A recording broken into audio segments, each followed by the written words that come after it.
Assalamu alaikum 6th class. How are you? I hope you are doing well. Open your science book, page number 126. In today's lecture we will study a mixture called air. जो air होती है उसको हम लोग क्या बोलते हैं, वो हमारे पास क्या होता है कि वो मिक्सचर होता है. Let's start our reading.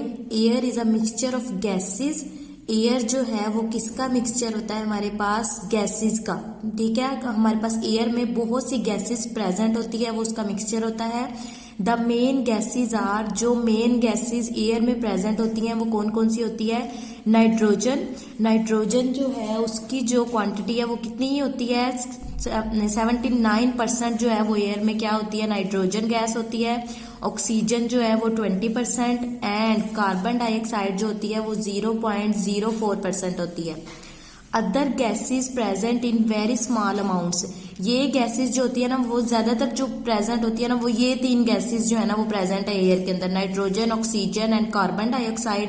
बाकी जो गैसेस हैं वो एयर में प्रेजेंट होती हैं बट बहुत थोड़ी सी अमाउंट में होती हैं, वेरी स्मॉल अमाउंट में.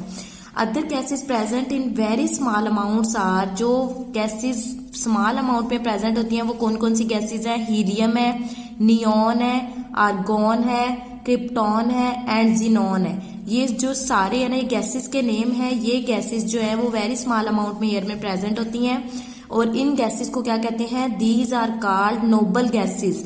इन गैसेस को क्या कहा जाता है, noble gases. And they are very unreactive. और ये गैसेस जो होती है अनरिएक्टिव होती है. मींस कि ये जो ऊपर हम लोगों ने ऑक्सीजन, नाइट्रोजन और कार्बन डाइऑक्साइड पढ़ी हैं ये कोई ना कोई रिएक्शन कर रही होती हैं एयर के साथ. लेकिन ये जो गैसेस हैं हीलियम, नियॉन, आर्गॉन और क्रिप्टॉन और जीनॉन, ये गैसेस जो होती हैं एयर के साथ बहुत कम रिएक्ट करती हैं. कोई भी केमिकल रिएक्शन में ये क्या है, टेक पार्ट नहीं करती, मतलब हिस्सा नहीं लेती उन केमिकल रिएक्शन में, ये इसलिए अनरिएक्टिव होती हैं. The diagram below shows the proportion of gases in the air and their main uses. ये जो डायग्राम नीचे दिखाई गई है ये किसका, एयर की गैसेस जो है ना उनकी प्रोपोर्शन को, उनकी मिकदार को बता रही है कि एयर में कितनी प्रेजेंट है और वो क्या क्या उनका इस्तेमाल क्या है, वो उनके यूजेस बताए गए हैं. ये ग्राफ हमें दिखाया गया है. इसमें ये जो ब्लू पार्ट है ये किसको शो कर रहा है, हमने पहले ऊपर भी पढ़ा है कि जो हमारे पास नाइट्रोजन गैस होती है वो 79% होती है. सबसे ज्यादा जो एयर में कौन सी गैस प्रेजेंट है, नाइट्रोजन. तो ये जो ब्लू पार्ट है ये नाइट्रोजन को शो कर रहा है. फिर उसके बाद कौन सी गैस होती है, 20% ऑक्सीजन, ये ऑक्सीजन को शो कर रहा है. और ये जो ग्रीन पार्ट है ये कार्बन डाइऑक्साइड को शो कर रहा है. और ये जो येलो पार्ट है वो नोबल गैसेज आर्गोन को शो कर रहा है. ठीक है, अब ऑक्सीजन किस तरह से हेल्प करती है. ऑक्सीजन हमारे पास क्या होती है, O2. ठीक है, डज नॉट बर्न, ये खुद जलती नहीं है but help other substances to burn, लेकिन दूसरे सब्सटेंसेस को क्या करती है, जलने में मदद देती है. जैसे फॉर एग्जांपल अगर हम लोग वुड को जलाते हैं ना, लकड़ी को, तो जब हम उसको थोड़ी सी भी उसको क्या करते हैं, हवा देते हैं ना, तो वो लकड़ी जो है वो ज्यादा तेज जलना शुरू हो जाती है. तो इस तरह से जो ऑक्सीजन है ना क्या करती है, जलने में क्या करती है, हेल्प करती है. और इसी तरह यूज्ड फॉर ब्रीथिंग, ऑक्सीजन जो है ना किस में यूज होती है, सांस लेने के अमल के दौरान जो है ना हम लोग क्या यूज कर रहे होते हैं, ऑक्सीजन के थ्रू हम लोग क्या करते हैं, सांस लेते हैं. अब अगर जो एस्ट्रोनॉट होते हैं ना वो जब स्पेस में जाते हैं ना तो वो स्पेस में तो ऑक्सीजन प्रेजेंट नहीं होती, तो वो किसके थ्रू सांस लेते हैं, वो अपने साथ ना ऑक्सीजन सिलेंडर लेकर जाते हैं. तो उन सिलेंडर के थ्रू जो है ना, या फिर उन्होंने स्पेस सूट डाले होते हैं, वो इस तरह के स्पेस सूट होते हैं, उसके थ्रू जो है ना वो क्या करते हैं, सांस लेते हैं. इसी तरह जो डाइवर्स होते हैं वो पानी में क्या करते हैं, उन्होंने इस तरह का सूट डाला हुआ होता है और पानी में भी वो किसके थ्रू सांस ले रहे होते हैं, फिर ऑक्सीजन के थ्रू सांस ले रहे होते हैं. और ऑक्सीजन कहाँ पे यूज होती है, used for producing very hot flames. इसके अलावा वेल्डिंग्स वगैरह में कभी देखा होगा आपने कि उसमें से क्या निकल रहे होते हैं, फ्लेम्स निकल रहे होते हैं, जिसके थ्रू वेल्डिंग कर रहे होते हैं ना, जिस इंस्ट्रूमेंट के थ्रू. तो ये उसमें भी क्या यूज हो रही होती है, हमारे पास ऑक्सीजन यूज हो रही होती है. अब आ जाते हैं नाइट्रोजन की तरफ. नाइट्रोजन किस तरह से यूज होती है, इसके यूजेस क्या है, डज नॉट बर्न और allow things to burn in it. ना तो नाइट्रोजन खुद जलती है और ना ही ये चीजों को क्या करती है, जलने में मदद करती है. Does not react easily with other elements, और ना ही ये किसी भी दूसरे एलिमेंट्स के साथ जो है ना इजीली क्या कर सकती है, रिएक्ट कर सकती है. हमने ऊपर भी पढ़ा था ये नाइट्रोजन जो है हमारे पास वो क्या है कि कौन सी गैस आती है, इसमें नोबल गैसेस में आती है ये.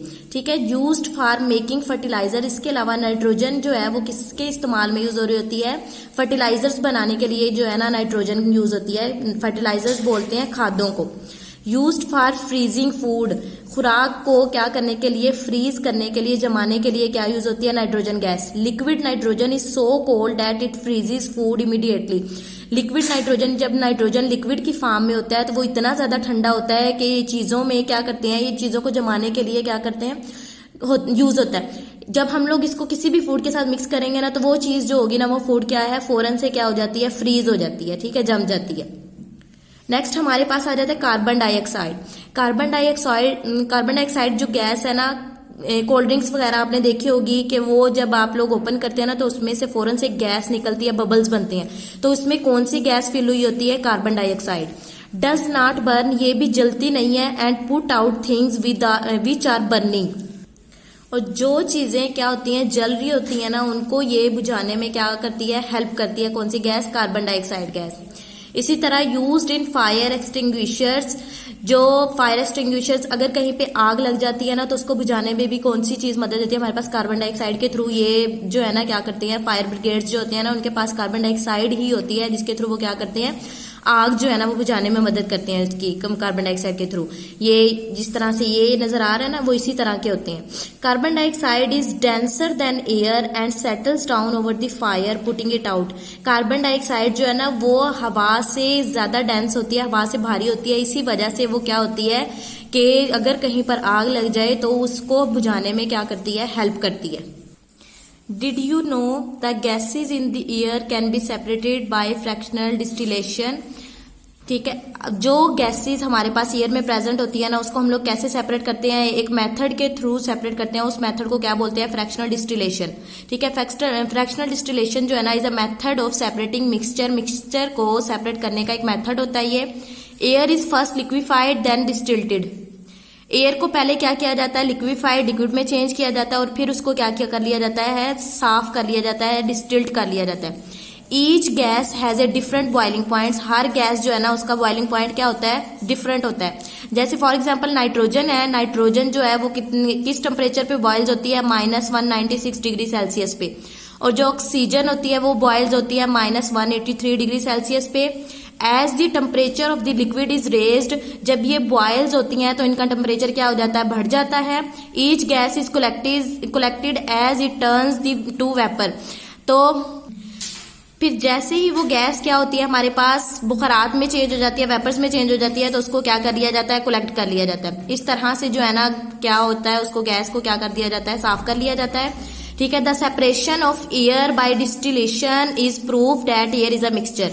तो इस मेथड के थ्रू, डिस्टिलेशन के थ्रू एयर को अलग करने का जो तरीका होता है, इससे हमें पता चलता है कि जो एयर होती है वो हमारे पास क्या होती है, एक मिक्सचर होता है।